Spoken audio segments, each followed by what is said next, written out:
Hi, welcome to my channel. My name is Jessie, and today I have my August Plan With Me video. I didn't do this video last month because I lost my video clips, and so I just did a video where I uploaded like my little flip through.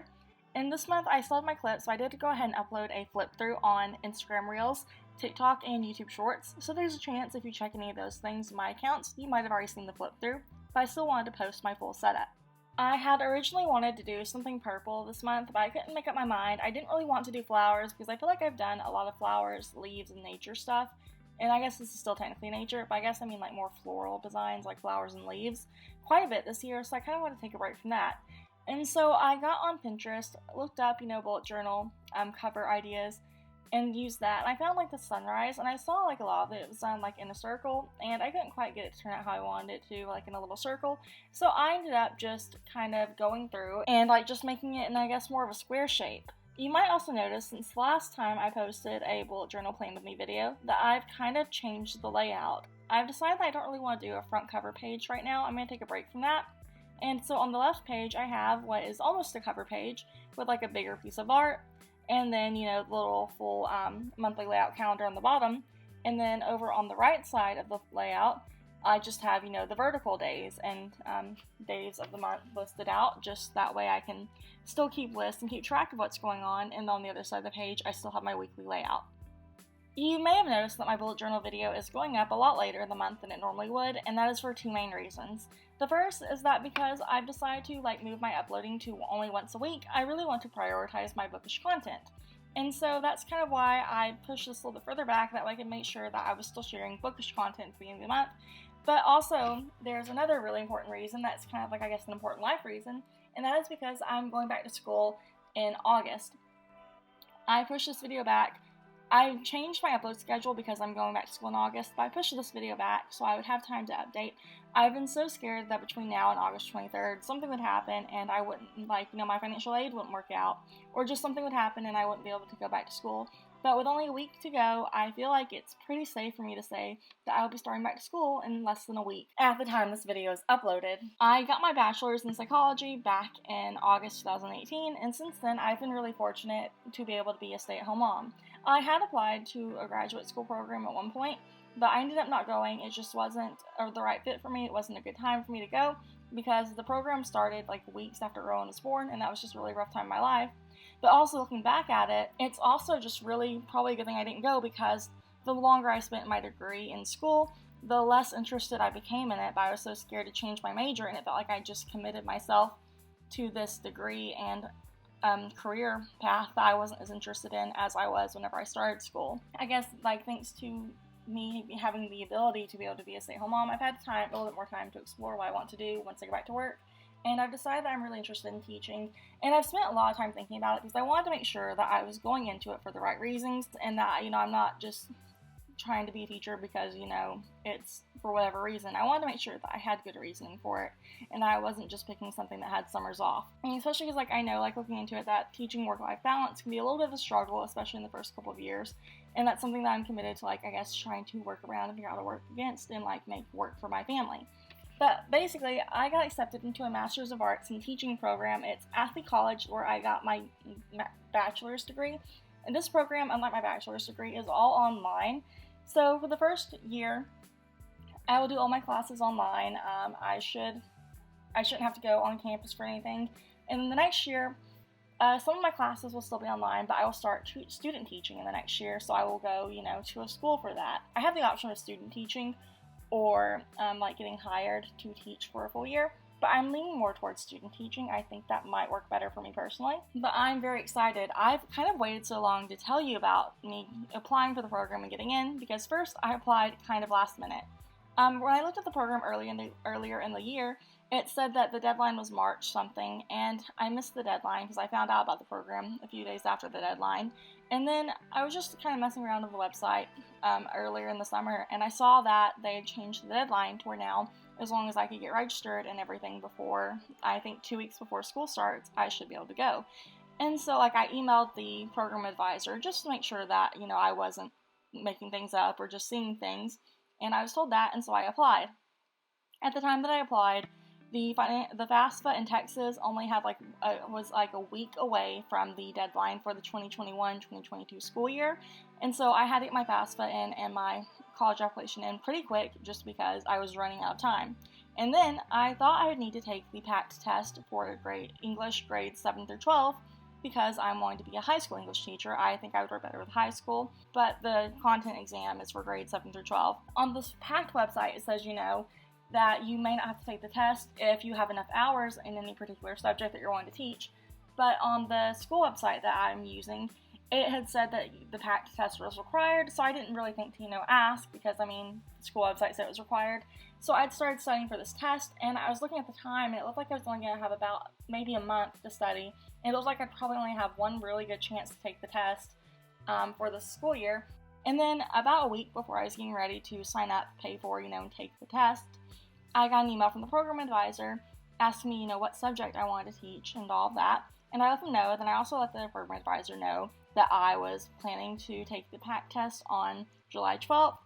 And they responded to me a little bit later and said that, I had enough English credits so I didn't need to take the test.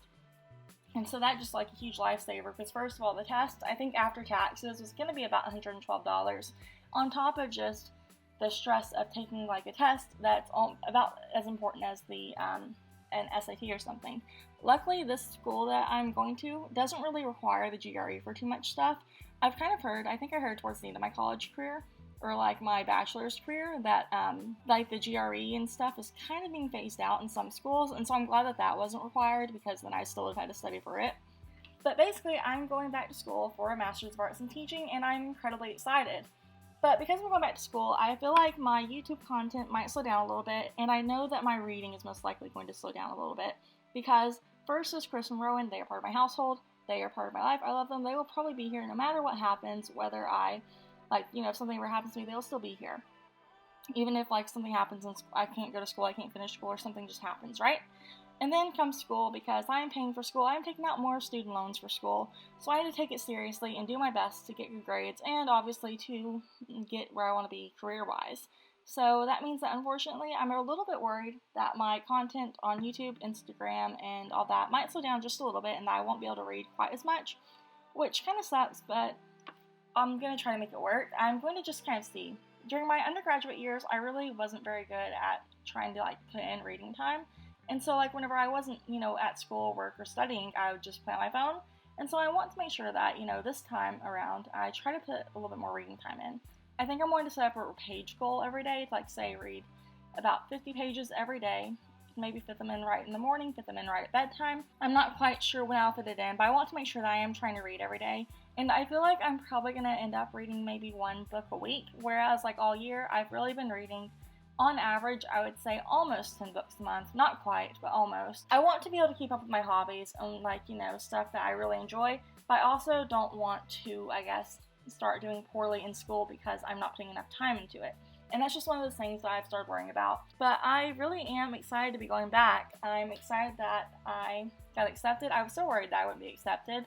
I don't really know why I wouldn't have been. I met all the requirements, but I was worried that, because it was so late in the year, what if this program's already filled up? How popular is this program? I know, I think there's nationally a teacher shortage, but, what does that look like, in a college classroom? Now back to my bullet journal for a minute or two. You might notice that for a couple of these pages, I didn't put headings, I just put the little sun thing. And that's because I really wanted to kind of keep this going throughout this whole month. I'm also, which you won't see in this video, and I don't think I've really posted anywhere, but my daily and weekly layouts, I've still been putting the little suns at the top of the pages and on the bottom of the next page, just to kind of, tie it into the rest of the month. If you flip through my book, where you do the thing with your finger, you can kind of just see all my months and how they go together and how they match. They match color scheme wise. And I'm trying to insert easy doodles that I can do on my daily pages and stuff, just to help drag them in with more than just the color of pens and markers I'm using. And I guess now we can talk about books for a minute. So it's the middle of August, and I've only finished 3 books as of the time I'm recording this voiceover. I finished A Chorus Rises by Bethany C. Morrow. I finished Act Your Age, Eve Brown by Talia Hibbert. And I've also finished Meet Cute by Helena Hunting, and I really enjoyed all of those books. A Chorus Rises I didn't love it as much as I loved A Song Below Water, but I still enjoyed it, and I am looking forward to eventually rereading it.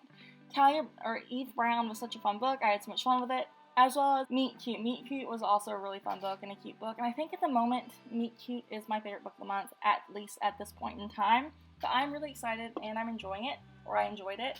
I'm also currently reading Sweet Hand by, I think it was N.G. Peltier, I'm not quite, P-E-L-T-I-E-R, I believe is their name. I'm really enjoying it so far. I'm really not very far. I think I'm 3 or 4 chapters in.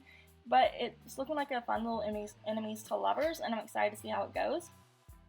I also, last weekend for me, I started a challenge to read The Prior of the Orange Tree in a day. I unfortunately did not meet that challenge, and so I am still reading The Prior of the Orange Tree, but I'm fairly sure I can finish it within the next 2 or 3 days, because I only have about 200 pages left, so as long as I find time to read, I'll be finishing it. But I am actually enjoying that story so much. It is such a big book. It is so intimidating to look at. And I had heard, that it was like a lot of characters to keep up with, but it wasn't quite as bad as I expected it to be. So far, the only characters I've had a little bit of trouble with are like these really vague side characters who you don't see a lot, like this pirate captain who was near the beginning of the book, has recently come back, and took me a little bit to remember who he was, but then he also came back a little bit further, at least someone was talking about him, and so it kind of also made a few things more clear for me. And so I'm really enjoying the book a lot more than I thought I would, and it's just a really great read. The next books I'm hoping to get to this week, or maybe the rest of this month, I'm not quite sure, but I would really like to start. I think it's The Song of Wraiths and Ruin by Roseanne A. Brown. And I also want to start The X-Talk by Rachel Lynn Solomon. I really would like to read both those books. I'm really excited about them. And I really should probably read 1 or 2 Book of the Month books this month if I can find time. I really run behind on my Book of the Month books for the year. And so I need to read them because I liked getting that little candle at the end of last year. I'm actually probably going to go ahead and cut out the voiceover right here. I'm hoping that I was clear and coherent. I'm hoping I wasn't rambling too much. But I hope you enjoy the rest of this video, and I will talk to you next week.